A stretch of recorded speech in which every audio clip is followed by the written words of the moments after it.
Le mécanisme d'une introduction en bourse n'a désormais plus aucun secret pour vous et vous souhaitez participer à l'une d'entre elles. En France, l'autorité des marchés financiers autorise une procédure d'introduction en bourse lorsqu'au moins 10% des titres sont destinés aux investisseurs particuliers.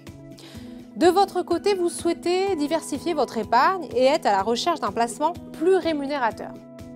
Vous croyez aux perspectives de croissance d'un secteur ou d'une société en particulier? Alors c'est peut-être le moment de se lancer. Avant toute chose, vous devez vous poser plusieurs questions fondamentales. Êtes-vous prêt à intégrer la notion de risque dans vos placements? Êtes-vous sûr de ne pas avoir besoin de cette épargne à court terme? En effet, en bourse, le meilleur allié que vous puissiez avoir est le temps. Le marché action est un placement qui s'avère intéressant, mais sur le long terme. Autrement dit, si vous souhaitez pouvoir récupérer rapidement votre argent, la bourse n'est peut-être pas adaptée à votre profil d'investisseur. Demandez-vous combien de temps vous souhaitez y consacrer. Si vous souhaitez participer à une introduction en bourse, vous devrez en effet vous renseigner sur le bilan financier de l'entreprise et sur ses perspectives de croissance. Vous pouvez par exemple prendre connaissance du prospectus d'introduction en bourse émis par l'entreprise et visé par l'AMF et lire les avis de la presse spécialisée sur les différents aspects de l'opération.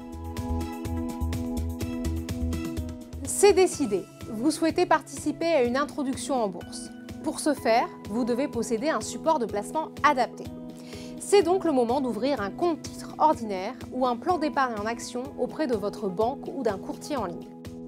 Vous devrez ensuite transférer sur ce compte les liquidités correspondant à la somme que vous désirez investir. Vous pourrez ensuite participer à l'introduction de la société pendant la période de souscription de l'offre qui dure généralement près de 2 semaines. Gardez en tête 2 éléments. Vous pourrez annuler vos ordres passés sur Internet jusqu'à la clôture de l'offre. Si la demande a été trop forte, il est possible que vous n'obteniez pas tous les titres demandés.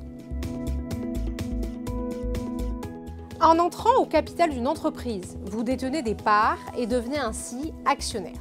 Ce statut vous donne le droit de voter aux assemblées générales avec un poids dans le vote qui est proportionnel au capital détenu. Ces assemblées ont lieu au moins une fois par an et vous pourrez, en fonction des bénéfices de l'entreprise, toucher des dividendes.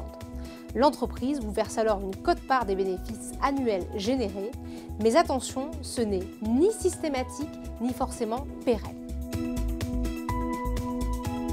Maintenant que vous possédez des actions, vous allez pouvoir vous plonger dans l'univers des marchés et suivre régulièrement le cours de la valeur. C'est aussi le moment de se constituer un portefeuille. Découvrez maintenant nos autres vidéos pédagogiques pour élaborer votre stratégie d'investissement.